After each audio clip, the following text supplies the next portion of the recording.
In this tutorial, I will guide you on how to join the Jujutsu Shenanigans Discord server. So make sure to follow these instructions very carefully. I will guide you on how to join for both PC and on mobile. Now, to do so, just follow the instructions here. So let me leave this server like this. So just leave the server, select leave server.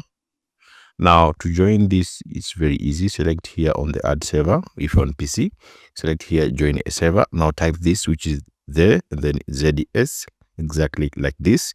This is the invite link for that Jujutsu Shenanigans Discord server. I'll select here, join server. And automatically it will take you to the Discord server and you'll be able to join it like this. Now, if you're on mobile and maybe you'd like to join it, it's very easy.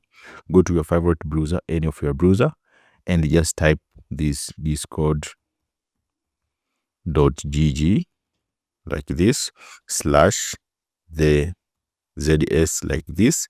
If you visit this link, it will automatically take you to the Discord app and you'll be able to join the server. So that's it. Just write that and visit that link. It will take you to the Discord app and you'll be able to join this server here. So thanks so much for watching this video and see you next time.